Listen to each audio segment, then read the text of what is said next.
उन माओ से पूछो जिनका बेटा चला गया, कि वो सीन देखने से दिल दहल जाता है। 18 बेड हैं, 53 बच्चे भर्ती हैं। एक तरफ एक 500 बेड का अस्पताल खाली पड़ा है, 100 आईसीयू बेड उसके अंदर है। पिछले 6-7 साल से वो चालू नहीं हो पाया है। मैं कह सकता हूँ कहीं ना कहीं प्रशासनिक फेल्योर है, और जिसकी वजह से हमने अपने परिवारों के बच्चों को खोया है। मैं यही कह सकता हूँ कि ऐसे दुख की घड़ी में जो ये कोशिश चल रही थी कि अभी भी जो सम्मान चाहते हैं या सम्मान कराने की कोशिश चल रही थी, वो ठीक नहीं थी। पैसे से पूरी नहीं हो सकती, पर कम से कम हम ऐसी तो लगाएं कि लगे कि हम उनके साथ खड़े हैं।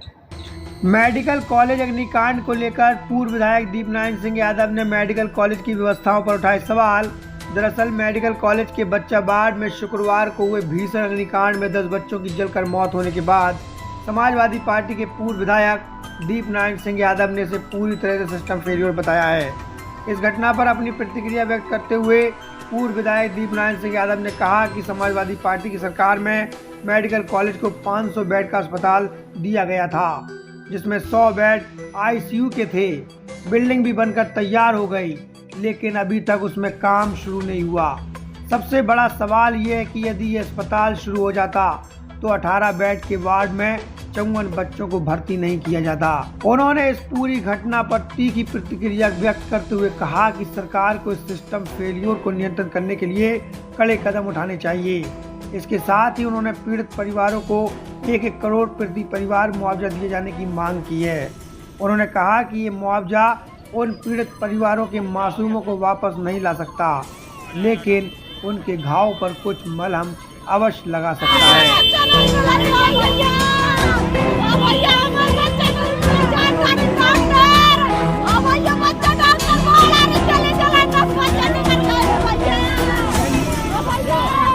देखिए, हम मौके पर गए हैं, लोगों से बात की है, पीड़ित परिवारों से मिले हैं।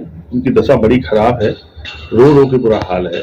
उन माओ से पूछो जिनका बेटा चला गया, कि वो सीन देखने से दिल दहल जाता है। मैं सोचता हूँ घटना तो बहुत शर्मनाक है, निंदनीय है और बेहद चिंताजनक भी है।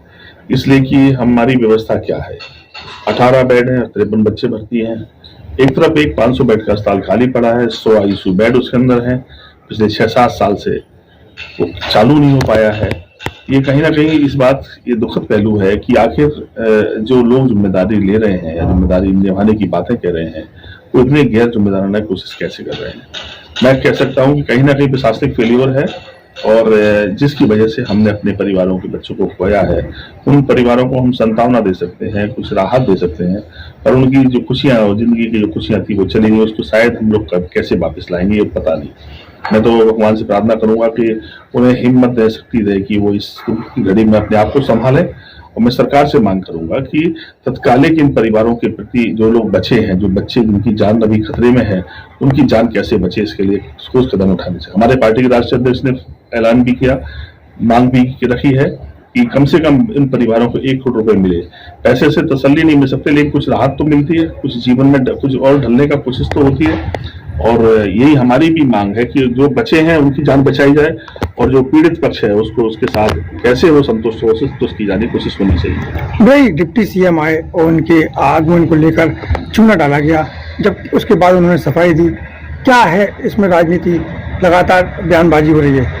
मैं यही कह सकता हूँ कि ऐसे दुख की घड़ी में जो ये कोशिश चल रही थी कि अभी भी जो सम्मान चाहते हैं या सम्मान कराने की कोशिश चल रही थी, वो ठीक नहीं थी। इस समय तो लोगों की जान बचाने की प्राथमिकता होनी चाहिए थी, और ये भी दुखद पहलू है, ये राजनीति के स्तर को गिराता है। मेडिकल प्रशासन की लापरवाही सामने आ रही है, किसको आप लगता है, आपके हिसाब से कौन जिम्मेवार हुआ? देखिए, मैंने पहले भी कहा, ये डॉक्टर फेल्योर नहीं है, ये जो है सिस्टम फेल्योर है। जो लोग देख रहे हैं, मैनेजमेंट जो देख रहे हैं इलेक्ट्रीशियन कैसे काम करेगा, कौन करेगा, इतने गंभीर विषय को कितनी लापरवाही के साथ तोला गया। एक घटना और भी सामने आई कि वो तो उसको पाइप को जोड़ रहा था, कोई कोशिश कर रही थी, कोई महिला या कोई नर्स या जो भी था वो। तो मैं कह सकता हूँ कि कितनी बड़ी लापरवाही है। कहाँ गए वो इलेक्ट्रीशियन, कहाँ गए वो सारे सिस्टम, इतने सारे लोगों की जिंदगी जान पे झूल रही हो और वहाँ इतनी घोर लापरवाही। तो मैंने कहा कि ये कहीं ना कहीं उनकी लापरवाही की वजह से लोगों की जान चली गई। सीएम ने 5 लाख और पीएम ने 2 लाख रुपए देने की बात कही है, किस रूप में देखते हैं? मैं यही कहूंगा कि नजरिए पे जो फैसले होते हैं उनके लोगों के नजरिए देखे जाते हैं। मैं कह सकता हूँ ये बहुत बड़ा गंभीर मसला है। बहुत छोटी धनराशि देने की कोशिश की गई है और उन्हें शायद इस बात पर विचार करना चाहिए कि एक परिवार का बच्चा जाता है तो जीवन भर की खुशियां चली जाती हैं।